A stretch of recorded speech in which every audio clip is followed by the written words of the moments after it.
Bonjour à tous, aujourd'hui comme vous le voyez, Kangourou des mathématiques, sujet 2021, série S, donc spécialité maths, première terminale. Voilà, ici c'est les questions 5 à 8, alors on est encore sur les questions on va dire faciles, donc on est parti tout de suite avec des probabilités et des diviseurs. Quelle est la probabilité qu'un nombre pris au hasard dans les diviseurs de 24 soit impair? Alors ici, eh bien, il faut déjà savoir quels sont tous les diviseurs de 24. Alors, on va se borner aux diviseurs positifs. Comment fait-on? Alors, on peut faire la liste rapidement, hein. Donc, on va faire diviseur de 24. Alors, si vous faites la liste, on commence par 1, puis après, donc 2, 3, 4, 6, 8. Alors, le problème parfois, c'est qu'en faisant comme ça, eh bien, on peut en oublier. Donc, une façon de faire, pour être sûr de ne pas oublier de diviseur, c'est d'utiliser les décompositions. C'est-à-dire qu'on va partir une fois 24, et ensuite on va augmenter progressivement le nombre de gauche. Ici, 2 fois 12. Alors 3, effectivement 3, 24 est divisé par 3, c'est donc 3 fois 8. Vous voyez qu'à gauche, ça augmente, à droite, ça diminue. Donc on continue, 4 fois 6. On arrive à 5, 24 n'est pas divisé par 5, et donc le suivant serait 6 fois 4. Donc on a en fait ici les 4 uniques décompositions de 24 en produit de deux nombres entiers naturels. Conclusion, on en a bien 8. D'accord? La probabilité qu'on cherche, c'est donc les nombres impairs. Alors, un nombre impair, c'est les nombres 1, 3, 5, 7, etc. Ici, on en a 2, 1 et 3 sur les 8. On trouve donc une probabilité de 1 quart. Ça, c'est donc la réponse. Une autre méthode rapide, on peut aussi utiliser ce qu'on appelle un arbre des diviseurs. Alors, il faut d'abord décomposer 24 en produit de nombres premiers. Donc 24, c'est 8 fois 3, donc 2 au cube fois 3. Donc notre arbre de diviseur, dans les diviseurs de 24, on va donc trouver ceux qui ont donc ici pris 3 2, c'est-à-dire vous avez, ils sont divisés par 8, ou alors uniquement, il n'y a que 2 2, donc divisible par 4, uniquement par 2, ou alors par 1. Et ensuite, eh bien, on va rajouter le 3, hein, ou pas le 3. Alors en général, on met le 1 d'abord.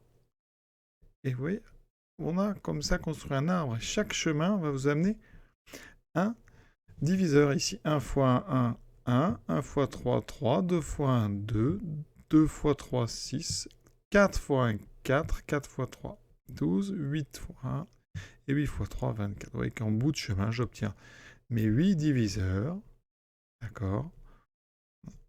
On a donc un arbre ici qui s'est ouvert avec 4 branches d'abord, fois 2, donc on a bien 8 branches, 8 diviseurs, on n'en a oublié aucun. Donc ça s'appelle la méthode par arbre de diviseur, ça nécessite la décomposition en produit de facteurs premiers. Question 6. Question assez simple, on est encore dans les débuts. Un obélisque est tombé au sol. Et vu du nord-ouest, voilà, on nous donne plein d'infos.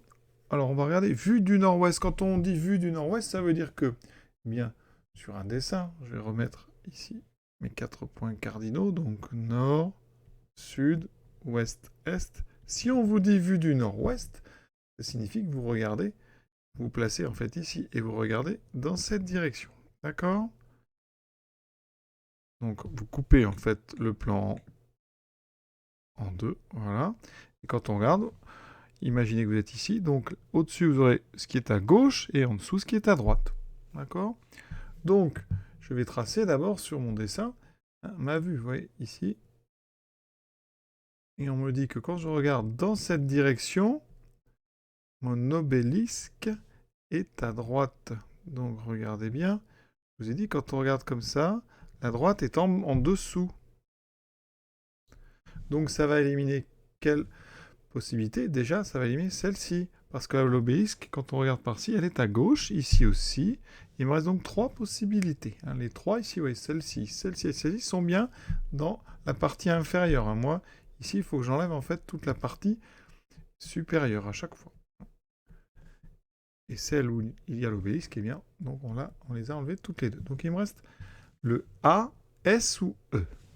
Donc ici, on a utilisé vue du nord-ouest, la pointe est à droite du pied. Deuxième info, vue de l'est, la pointe est aussi à droite du pied. Donc vue de l'est, je refais un petit dessin. Donc ça veut dire que je regarde, je me place à l'est et donc je vais regarder comme ça. Sur mon dessin, c'est vers la gauche. Donc ici, quand je me place à cet endroit, ma droite est en haut et ma gauche est en bas. Donc il faut ici que la pointe soit à droite, hein, du pied.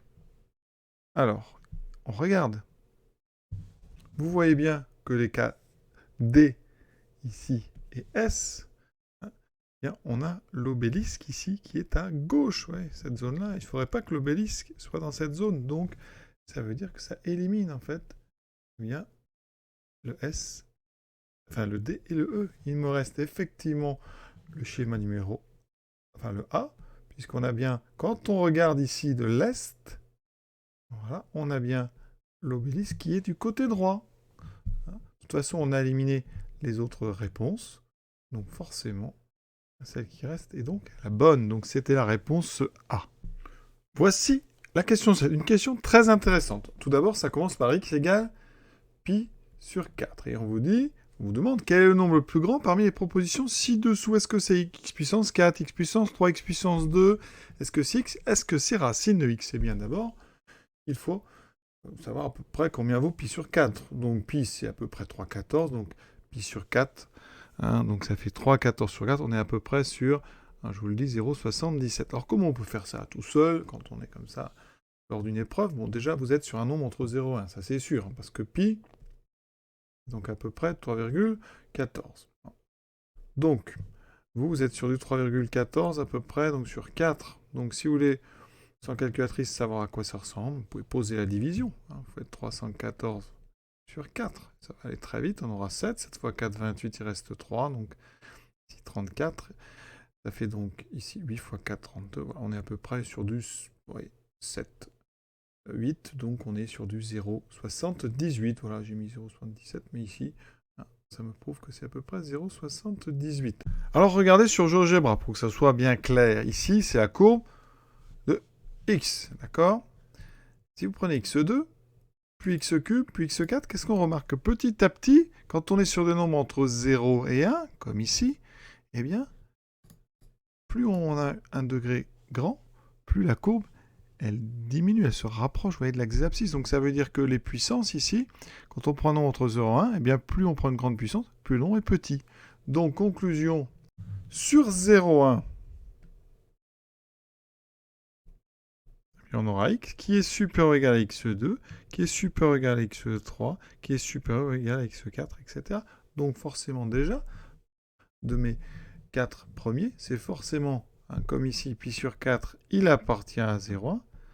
Forcément, c'est pi sur 4 qui est plus grand que pi sur 4 au carré, qui est plus grand que pi sur 4 au cube, qui sera plus grand que pi sur 4 puissance 4. Donc déjà, ça élimine x4, x3, x2. Donc maintenant, qu'est-ce que vous pensez de la racine carrée de x? Regardons la courbe. Eh bien, la racine carrée, vous voyez, elle est au-dessus, donc ça veut dire que pour les nombres entre 0 et 1, la racine carrée est plus grande que le nombre. Donc ici, on peut compléter l'inégalité que j'avais mise, et ici, la racine carrée, vous allez la trouver à gauche, racine carrée de x est plus grand que x. Donc ici, eh bien, racine carrée de pi sur 4 est plus grand que pi sur 4, qui est plus grand, etc., que le carré. Donc conclusion, eh bien, c'était la réponse E. Voilà. On a terminé. Une petite précision, hein. Il faut savoir que la racine carrée d'x, c'est considéré comme x puissance 1,5. Donc, en fait, on pourrait dire que, eh bien ici, 1,5 étant plus petit que 1, eh bien la puissance 1,5 sur 0,1 va être plus grande que la puissance 5. D'accord? Donc c'est en fait les puissances ici, hein, les valeurs des exposants. Plus l'exposant grandit, plus votre nombre, hein, est petit sur 0,1. 8e question. Entre 100 et 999, combien y a-t-il de nombres divisibles par 3 et comportant seulement les chiffres 1, 3 ou 5? Alors pourquoi on prend entre 100 et 999? Ça veut dire qu'on a forcément 3 chiffres avec au minimum un 1 en première position, en position des centaines. Alors on veut déjà des nombres divisibles par 3. Donc je rappelle que les nombres divisibles par 3, c'est ce qu'on appelle autrement des multiples de 3. Eh bien on les repère. La somme des chiffres est un multiple de 3. D'accord? Et dès que vous avez la somme des multiples des chiffres qui est un multiple de 3, vous avez un multiple de 3. Et si vous avez un multiple de 3, la somme des chiffres est un multiple de 3. Donc, il faudra faire attention à avoir bien une somme qui est un multiple de 3. Alors, on veut donc des nombres qui s'écrivent avec 1, 3 ou 5 et qui sont entre 100 et 999. Alors, première solution qu'on peut voir, c'est par exemple d'écrire 1, 1 et 1. On a le droit de les utiliser plusieurs fois. Donc 1, 1, ça en fait déjà 1, parce que la somme fait 3. Vous avez aussi 3, 3, 3. Hein, on utilise 3 fois le même nombre, ça fera 9. 5, 5, 5 aussi. Donc déjà, on a 3 solutions déjà, quand on prend 3 fois le même nombre, le même chiffre. Ensuite, on se dit, bon, je vais prendre 2, 1. Si je prends 2, 1, qu'est-ce que je peux mettre ici? Alors, si je mets un 3, la somme fait 5, ça ne marche pas. Si je mets un 5, ça ne marche pas non plus. Donc, si vous prenez 2, 1, 1, 3, 2, 1, 5, ça ne marche pas. Que ça soit des 1 de là, ça aurait pu être ici un 1 comme ça, hein, d'accord? Ou alors, ça aurait pu être un nombre et après avec un 1 et un 1. Dans ce cas-là, vous n'en avez pas. Ça veut dire qu'ici, vous ne pouvez pas répéter 2 fois un des 3 nombres, 1, 3 ou 5, ça ne marchera pas. Donc le seul cas qui vous reste, c'est qu'ils soient tous une fois. Effectivement, 1 plus 3 plus 5, ça fait 9. Donc par exemple, vous aurez 135. Et vous pouvez permuter 135. Alors si vous avez fait le chapitre du dénombrement, permutation de 3 objets, hein, permutation de 3 objets, on sait que c'est 3 factoriel, c'est-à-dire 3 fois 2 fois 1, c'est-à-dire 6. Sinon, vous faites la liste. 1, 3, 5, 1, 5, 3, 2, non, pardon. On met maintenant donc 1, 3 en premier, 3, 1, 5, 3, 5, 1, ou un 5 en premier, 5, 1, 3, 5, 3, 1. Vous voyez bien qu'on en a 6. Donc, on a fait les cas, on a 3 fois le même. On a bien vu que si on en mettait 2 fois le même, ça ne marchait pas. La somme ne pouvait pas faire un multiple de 3. On a fait les cas où il y a 3 différents. On a tout fait. Donc, on a 6 cas pour le deuxième, pour les permutations. 3 cas pour les 3 mêmes. Donc, j'ai 9 ici nombres. Et donc, c'est la réponse C. Alors ça, c'est pas si évident que ça parce qu'il faut vite mettre en place. Hein, c'était un temps limité, hein, ce concours. Enfin, ce petit kangourou des maths. Donc, effectivement... Là, il faut réussir à mettre ça en place très rapidement. C'est pas si évident que ça. Pour une question 8, on est déjà sur des choses où il faut vraiment aller vite et bien. Voilà, on va s'arrêter là pour ces 4 questions. Je vous invite évidemment pour la suite de ce concours des kangourous, concours kangourou 2021, sujet de spécialité maths. À bientôt.